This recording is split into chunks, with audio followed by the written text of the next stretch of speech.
Yeah. So last year, I managed to publish 2 books. The first book was written with my colleagues, Professor Devi Abana from South Africa and Professor Yue Zhu from Nottingham University. And we edited the book on gender and sexual norms in Global South early childhood education. We managed to collect 10 chapters from 10 countries. And I think the book demonstrate the extent to which early childhood education is a very gender space. We always assume that early childhood education is a neutral space. It is not. It is very much gender. It continues to promote traditional gender values. And then the other book that I wrote last year, both of them are published by Routledge. I wrote a book on gender and power in early childhood education. So basically, the presentation that I'm going to do today will be based on these 2 books that I'm writing. But considering the theme of this conference, which is about empowering local government, at the end of my presentation, I will be talking about what should the government do or what should we do in order to ensure that gender transformative can be happening in early childhood education. And I'm sure this is something that we already know, that we are aiming to ensure that by 2030, all countries in the world, particularly in Southeast Asia and Pacific, will achieve sustainable development goals. And if you look at sustainable development goals, actually when we talk about gender issues and early childhood education, the 2 are mainstream in all these 70 goals, because you cannot talk about climate changes without talking about gender equality. Climate changes are gender issues because it's mostly affecting women and also children. And also all these values can be mainstream in early childhood education. But if we look at 2 particular goals, then we will see that goals number 4 and goal number 5, they are specifically talking about early childhood education and gender equality. And I think despite the fact that countries in Southeast Asia, I'm talking about Southeast Asia because at the moment I'm the director for SIMIO-SISEP, which is a Southeast Asian Minister of Education organization. All the countries in Southeast Asia, they actually have mainstream gender since the Millennium Development Goals. But whether gender issues have been really mainstream in all the system, in all the developmental sectors, I think it remains a question. So now we really have a homework to do to ensure that quality education and also gender equality can really be achieved by 2030. And we still have a long way to go. So I think, again, I very much appreciate the fact that there is a space to discuss gender issues in this forum, because as I've mentioned before, very often when we talk about early childhood education, we always believe early childhood education, or the dominant perception, the dominant understanding when it comes to early childhood education, there is an assumption that early childhood education is a neutral space. While we all know, for all of us who are working in early childhood education sector, that it is not a neutral space. It is a space where power relations continue to be perpetuated. It is a space where when it comes to gender values, traditional gender values continue to be promoted. And in this presentation, the way I'm going to structure my presentation, I'll be talking about the evidence how gender issues is very pervasive in early childhood education by demonstrating 2 layers, the micro levels and also the macro levels. The micro level, I will bring you to some of the practice, day-to-day practice in early childhood education in kindergarten center to demonstrate how gender it is, how gender early childhood education is. And then later on, I will talk about the micro discourse. We talk about the feminization of early childhood education, how gender issues does not only affect children, but it affects the way early childhood education being organized. Particularly, it affects the workforce. Yeah. So I'm going to share with you some of the data. This is qualitative data. So this is based on the ethnographic research that I've been doing since 2009 up to 2022, before I became the director at SIMIO-SISEP. It's mostly based on ethnographic studies I've conducted in numbers of early childhood education centers in Indonesia. Even though the research was confined to Indonesia, but I think you can draw some similarities between what happened in Indonesia context and also in another countries, hopefully.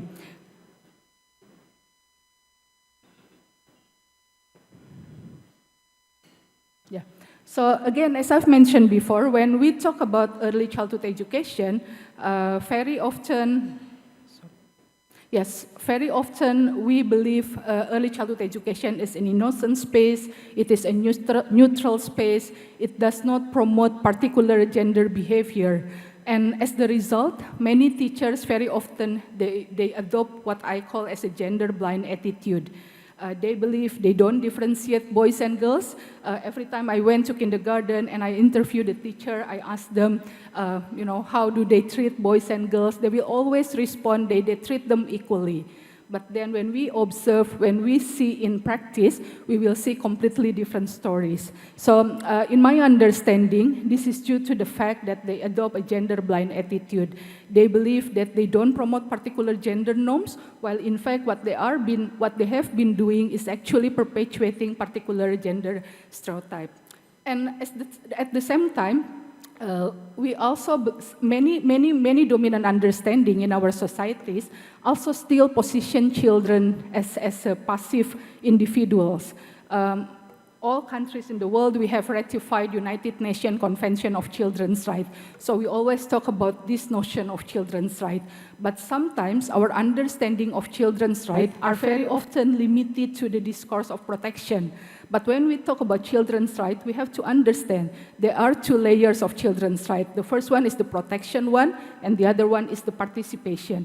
And I think many of us still disregard this notion of participation. So when it comes to gender issues, children are often positioned as passive individuals. Gender issues are assumed to be very complex issues for young children to be explored, while in fact, I think many research has been showing the extent to which children can understand complex issues, such as gender issues and also other social issues, and how they are able to construct and reconstruct their gender understanding. As the result of positioning young children to be a passive recipient, then gender issues continue to be silent in early childhood education.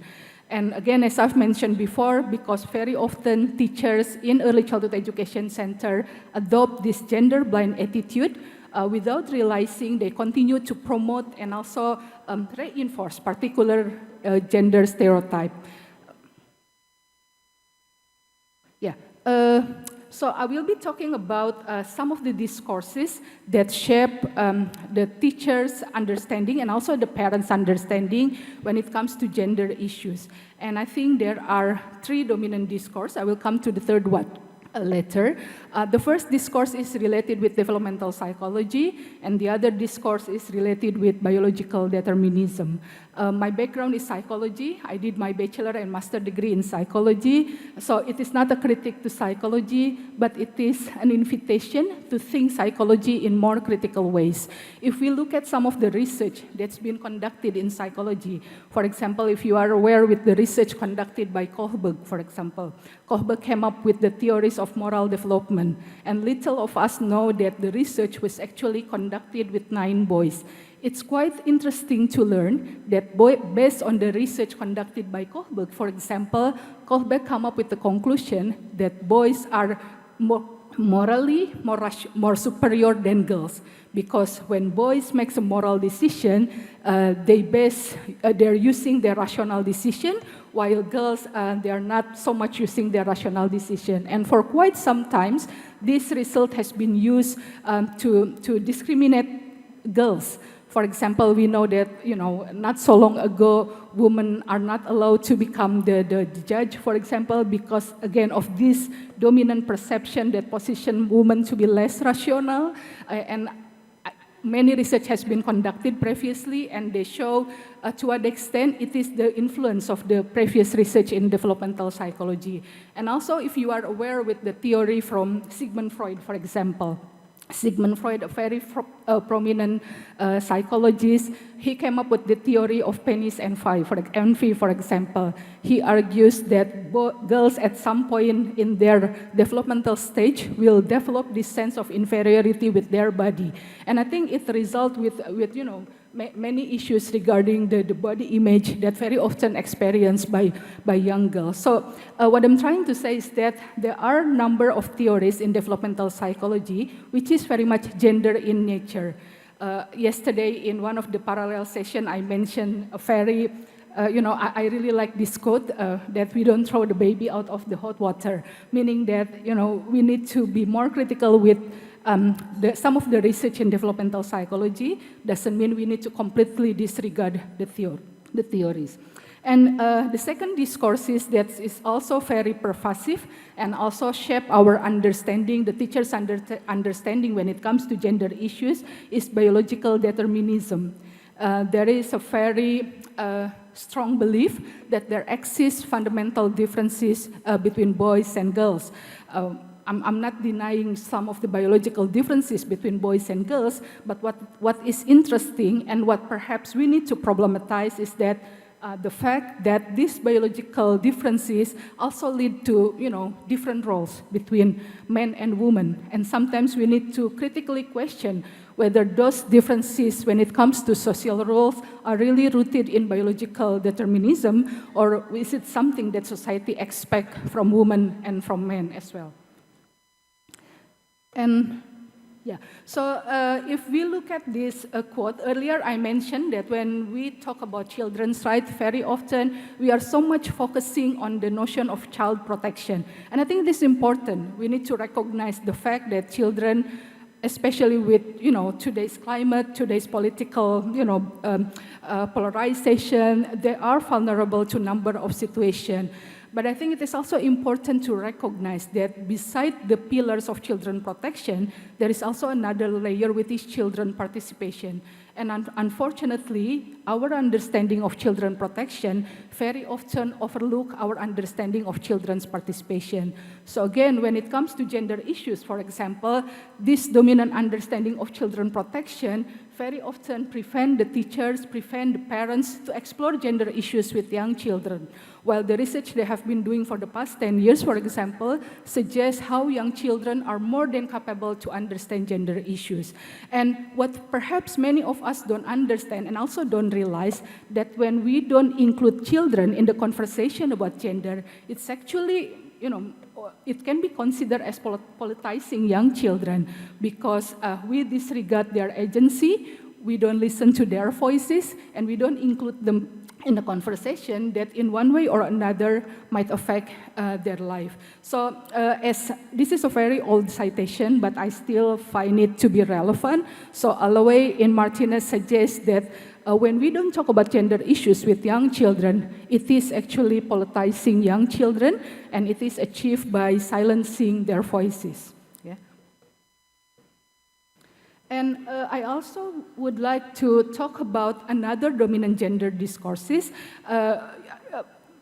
It's very evident in Indonesia, but I also would like to, to draw parallel how these discourses are not completely strange when it comes to global discourse on gender. So in Indonesia, we have this notion of kodrat, which is very much associated or very much similar to the notion of biological determinism that I talked earlier. So when we talk about kodrat, we talk about the fundamental differences between boys and girls, between male and female. So there is this general understanding from the public that there exist differences that cannot be challenged. While initially, as I mentioned before, it was rooted in biological differences, but it also affects the way society expects men and women to behave differently. And then another strong discourse related to this biological determinism is the discourse of motherhood. And I think hopefully later on I'll be able to show you how this discourse of motherhood is very pervasive. We can see it on a day-to-day practice in kindergarten, but it also affects the way we understand teachers' professionalism, for example. It will also affect the way ECCE workforce is being organized and being appreciated, for example. So this discourse of motherhood is basically an understanding that caring and educating young children becomes the main responsibility of a woman. And I think this explains to some extent why when we talk about early childhood education workforce, it's predominantly female. And it's not because of, one of the reasons, there are a number of reasons obviously, but one of the reasons is due to the fact that caring and educating young children is seen as an extension of motherhood. And we see this in many countries in Southeast Asia, how housewife mothers are mobilized in order to expand early childhood education provision. I think in one hand it's good because it helps the government to achieve the gross enrollment rate for early childhood education, but at the same time it's also quite problematic when we see early childhood education workforce as an extension of motherhood, because we will see lack of appreciation, lack of recognition. Sometimes it's due to the fact that it is seen as something which is part of their responsibility rather than something which is professionally constructed. So now I would like to show you some of the data that I've had from my research. Again, this is based on a very long ethnographic study that I did from 2009 up to 2020. So they are all qualitative data, but nevertheless, I think it's quite evident to show how early childhood education is very much gender. So this is one of the books that was used in one kindergarten in Indonesia. So despite the fact that nowadays we see, increasing participation of female in a public space, but it is quite interesting to note that in the books that they are using, for example, the domestication of women is still there. The idea that woman's main responsibility as a mother, as a housewife is still there. I'm not denying the roles of mothers. I'm a mother myself. I'm a mother of 3 children, proudly. But I think we need to question when women's roles are limited to the domestic setting. So this is just one of examples. So in the books that I've studied in that particular kindergarten, almost there is no representation of women in a public role. So all the roles of women are limited to the domestic space. And I think we need to question that. Oh, I'm running out of time. Okay. And this is also another interesting picture in a kindergarten that I observed. For example, we can see, if you are familiar with how kindergarten is being structured, they have different areas. So you can see the first area, the art area, for example, the image that is being displayed is a girl wearing pink and drawing, and that in the area of music and dance, again, the image is a girl singing, and then in the area pre-academic, pre-literacy and numeracy, the picture is a boy reading a book. And I think it perpetuates the idea that boys are more academic compared to girls, even though the result of literacy and numeracy now show different pictures. But I think it's just interesting how this image continue to be disseminated. I'm aware I'm running out of time, so I just would like to, this is some of the data. I just would like to mention about this feminization of early childhood education. So as I've mentioned before, when we talk about early childhood education, it's very often seen as an extension of motherhood. The number of male teachers in early childhood education, for example, remains very low. And there are many factors contributing to it, but one of the factors is because, again, caring and educating young children is always seen as an extension, as something natural for women. And in one way or another, it also create this lack of appreciation because it is seen as something natural. It is seen as an extension of motherhood. It results in the way society position early childhood education teachers. Very often they are positioned to be not as professional as primary education teachers and so forth, because again, caring and educating for young children is seen as something natural. And we also see, despite the fact of the global attempt to push for the integration between education and caring, that's why we come up with this notion of early childhood development, but we continue to see the binary between education and caring, where education is always positioned to be more privileged, more important than caring. And in my understanding, my apologies, I really don't have time to unpack everything. It has to do with some of the gender traditional values that we are holding on to. We see caring as something not professional. We see it as something nature, something attached to the woman. So it doesn't treat the way it is supposed to be. And so this, And nowadays, I think there is a momentum everywhere. We talk about care economy, and basically, care economy talks about the need to integrate, to appreciate the caring work, the invisible work that are mostly done by women. So last year, I was invited by the World Bank to give a presentation on their launch on the care economy reports in Indonesia. And while care economy is very important because it urges us to provide daycare services for young children so that women can participate in a public space more. But I think sometimes we also forget the fact that early childhood education teachers, they are mostly women. So what I'm trying to say is that care economy is very important, but we need to talk beyond this binary relationship between women and children. Because yes, there is a woman, a mother, who needs to work, and by working he can earn more money for the family. Yeah, there is a child who needs to be taken care while the mothers are working, but there are also teachers who are mostly women, and we also need to talk about their welfare. And as long as we see caring as something which naturally belongs to women, I think it is a long way to go to ensure that early childhood education teacher can get the recognition that they deserve. So again, what we see is that we see the mobilization of housewives, we see the mobilization of mothers, especially in the rural areas, in order to help the government to expand early childhood education provision, but very often it is rooted in a very problematic understanding of gender that position caring and educating young children as an extension of motherhood. So in my opinion, there is a need to question those understanding, there is a need to question those dominant discourse, so perhaps we can have a more gender-responsive understanding when it comes to early childhood education. So I'm aware of the time, so I just would like to conclude my presentation because, again, the name of the conference is to empower the local government. So I think this is just some of the things that perhaps we can ponder. What can the government do? I think integrating gender mainstreaming policy becomes a necessity, and also continuously integrating the concept of education and care. We have now the nurturing care framework from WHO, which I think is very important, and also it gives us an opportunity to really integrate this notion of education and caring, and also encourage not only more gender flexible parenting, but also gender flexible pedagogy. Yeah, and just less than 1 minute. So moving forward, there are also some things that I think we can consider, perhaps integrating gender flexible pedagogies, ensuring that there is a fair representation of both male and female in the resources, in the book, in the media and everything, and also continue to question these dominant gender values in our society. So I think that's it, my presentation. Not that's it, it takes so much time. So thank you so much for your understanding.